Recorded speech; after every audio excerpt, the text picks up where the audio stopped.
A new life, an escape, a completely fresh start. Some would consider this somewhat of a dream, but for Lawrence Joseph Bader, it was his worst nightmare. Hello and welcome to Seeking Answers, as we take a look at the unsettling case of Lawrence Joseph Bader.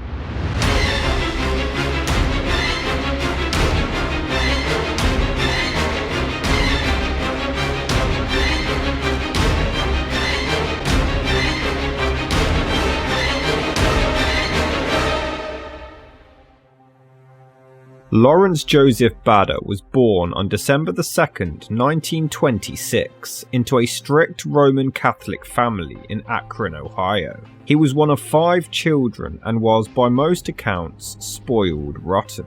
The Bader house was known to be the neighborhood hangout, and Lawrence, or Larry as he was known by, was described as a happy-go-lucky kid, always looking for a pot of gold somewhere. Personality was something that Larry appeared to have in spades, which was good because scholastics were not his strong suit. After a short stint in the Navy during World War II, he enrolled at Akron University, but ended up flunking out after just 1 semester due to mediocre grades. During this time, Bader met Mary Lou Knapp, and they got married on April 19th, 1952.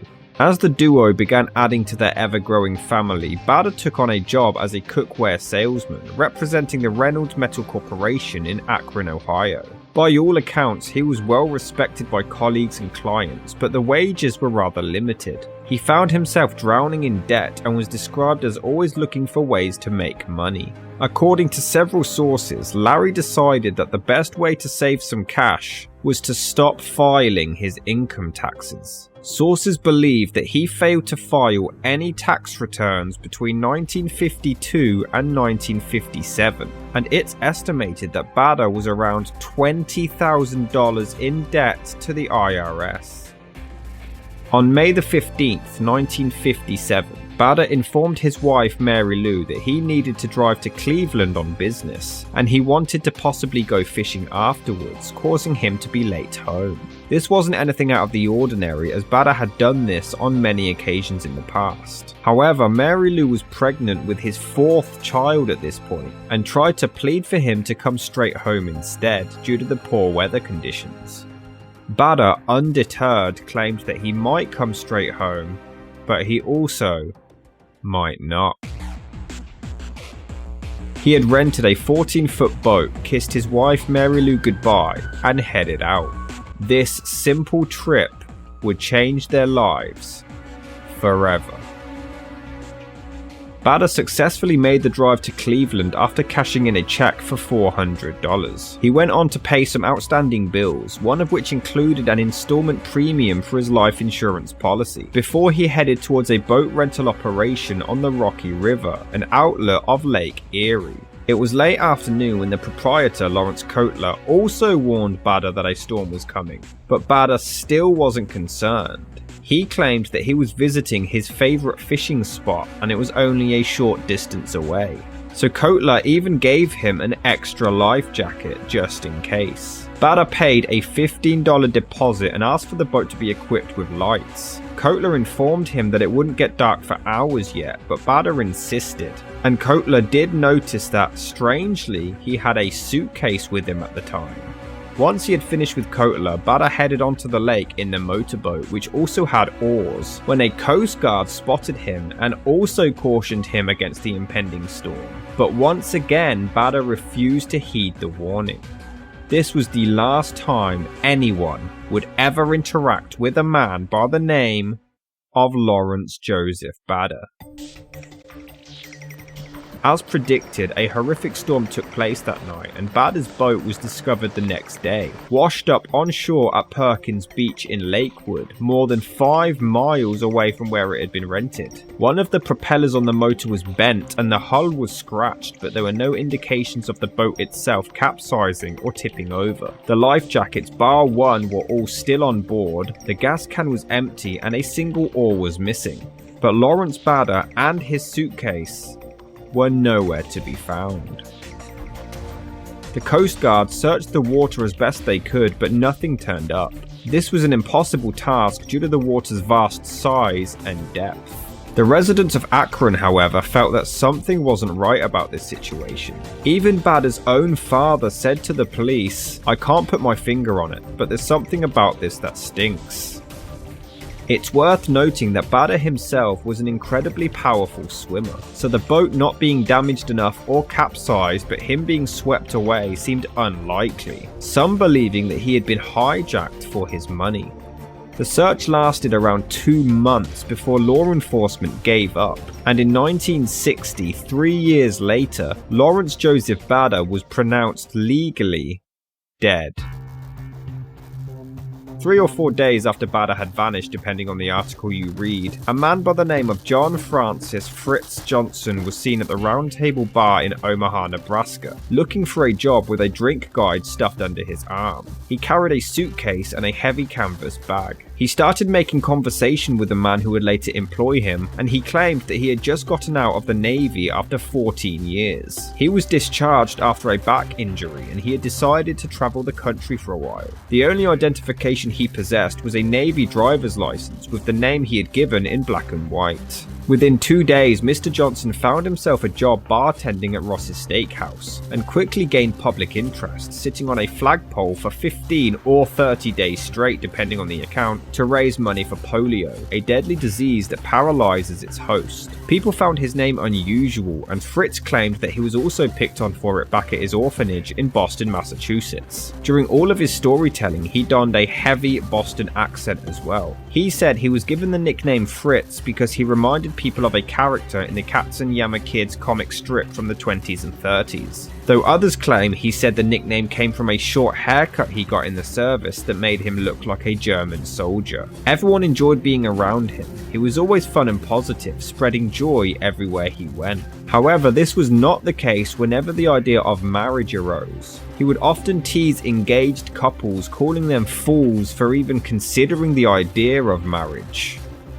Fritz became known for his unusual behaviour in town. He disliked his last name and had all of his bills made out simply to Fritz. The same went for his checks, which he also had the odd habit of dating based on the season. Instead of writing a sequence of numbers, Fritz would put summer, fall, spring or winter in the space provided. Even the bank would call Fritz up to remind him when the season was about to change so he could label accordingly. While he was bartending, Fritz kept his tips in an old milk bottle, and when it was full he would take it to the bank with a deposit slip filled out as 1 quart money. Eventually, bartending lost its appeal and Fritz moved on to become a radio announcer, followed by a TV sports director at KETV7. He was described as being incredibly flamboyant, becoming somewhat of a celebrity in the Omaha, Nebraska area. He enjoyed the single life, driving a hearse with pillows, a bar and an incense burner, calling it his hunting vehicle for relaxing in the back. In 1961, Fritz, who until then seemed to delight in the bachelor life, married a young divorcee model Nancy Zimmer, and even adopted her daughter as his own. Eventually, they even had their own child together, a little boy. Fritz was often ribbed by friends for his previous hatred of marriage, but he just smiled in response, and seemed to take the taunting well.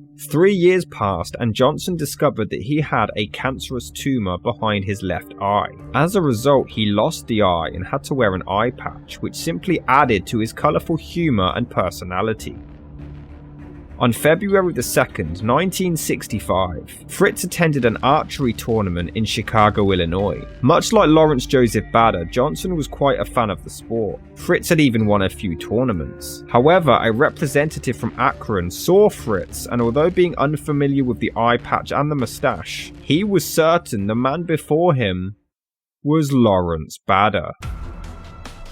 He even brought Bader's 21-year-old niece Suzanne Piker to confirm, and she too was convinced. There he was, right in front of her very eyes, holding court for retailers. Brown hair, a new thin moustache, and a new eye patch. She was positive that she was staring at the uncle she had lost 7 years prior.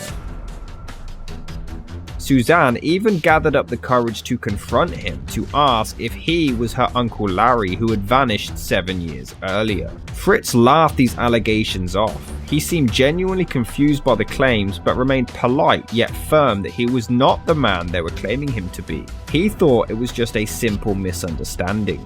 Regardless, Piker called in Lawrence's two brothers from Ohio to travel to Chicago. Fritz again denied that they were his brothers, but they too were positive that they were looking at their lost sibling. After much discussion, Fritz was so confident that he wasn't Bader, he even agreed to accompany them to the local police station to give some fingerprints to end the case once and for all. Since Lawrence Bader had been in the Navy, his prints would still be on file. The results came in the very next day, and they matched. Fritz Johnson and Lawrence Joseph Bader were the same person.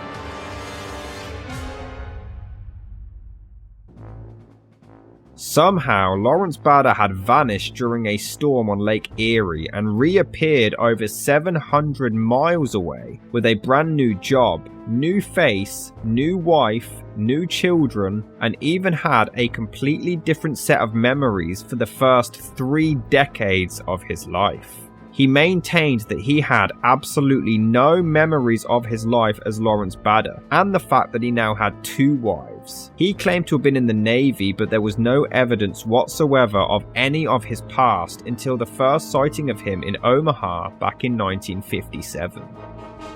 It was like a physical shock, said Fritz. Up until that moment, I had no doubt that I was not Larry Bader, but when I heard that the fingerprints matched, it was like a door had slammed and somebody had hit me right in the face. During Bader's absence, Mary Lou, his first wife, had been receiving monthly Social Security payments of $254 and even received $39,500 from her missing husband's life insurance, as he was presumed dead all this time. But she would now have to pay it all back. And even the boathouse owner wanted restitution for the damaged boat he had left behind so many years before. Mary had also been dating since he disappeared and was now engaged, but since she was Catholic, a divorce was out of the question, and her new marriage was strictly impossible. And since Bader had been found, his second marriage was technically illegal and was now considered null and void. However, Nancy, wife number 2, promised to stick by him no matter what. Amazingly, Bader could not be considered a bigamist without proof of intent. Regardless, Bader still held financial responsibility for his previous family. His lawyer recommended that he undergo psychological testing at the hospital to prove that his condition was legitimate. Some psychiatrists examined Bader for a total of 10 days. They claimed that he seemed to genuinely have no memory whatsoever of his life as Lawrence Bader, but there were also absolutely no signs to explain how the memory loss occurred. They were unable to determine if this was genuine or not. During their examinations, they used hypnosis to try to jog his memory, but he was rather agitated during the whole ordeal and it failed. Because of his agitation, they didn't use sodium pentothal, a truth serum, to try to get to the bottom of things. That being said, due to his debt problems, there is evidence that he may have wanted to start again. He had previously attempted several get-rich-quick schemes which failed, and often tried to evade the IRS for tax retrieval. Many cases of amnesia last for several years. Sometimes the person can even fill the missing time with false memories. It's extremely rare, but it's not unheard of. However, the tumour could have also been responsible for the memory loss, though this has never been confirmed nor denied. Due to this bizarre situation entering the news, KETV released him from their contract, and his second wife Nancy left him due to his previous marriage, despite her promise to remain loyal. Bader ended up working as a bartender again, earning just $100 a week. 50 of that went to his first wife Mary Lou for child support, and 20 to his second wife Nancy. He had no choice but to move into the YMCA, taking home just $30 a week. He fell into a fit of depression, finding out that the last 30 years of his life had all been a lie and didn't even happen as he remembered it. Mary Lou was greatly affected by the incident and secluded herself from Bader and numerous reporters. She eventually decided to confront him in Chicago with all 4 of their children in August 1965, but Fritz maintained that he had absolutely no memory of meeting, marrying, or having any family with her. He called her nothing more than a stranger, but Mary kept up hope that one day he would come around and finally remember. Unfortunately, the malignant tumour that cost Bader his eye did eventually resurface, this time in his liver, which ended in him passing away on September the 16th, 1966, in Omaha, Nebraska, at the age of just 39. It was never determined whether he genuinely had a case of amnesia, or if it was all a hoax to get away and start completely from scratch.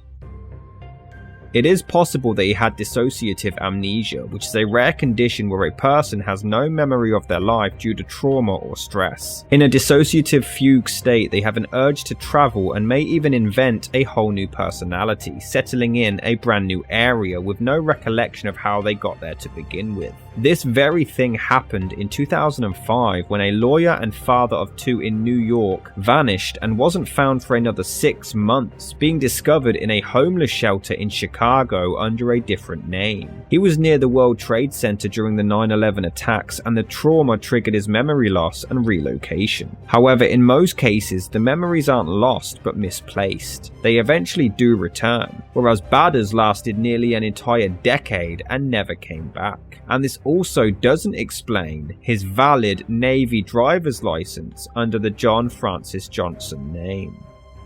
After all, despite having no memory of his previous life, he retained his archery abilities, memories of the Navy, and in another coincidence, his former boss's first name was Fritz. Was Joseph Lawrence Bader a con man who would do absolutely anything to get rich quick, including faking his own death to get a fresh start? Or was he genuinely an innocent victim to an awful boating accident and a tumour, one of which caused a perfectly real loss of memory? This is one of the strangest unsolved mysteries in the public eye. It has been 63 years and we are still seeking answers.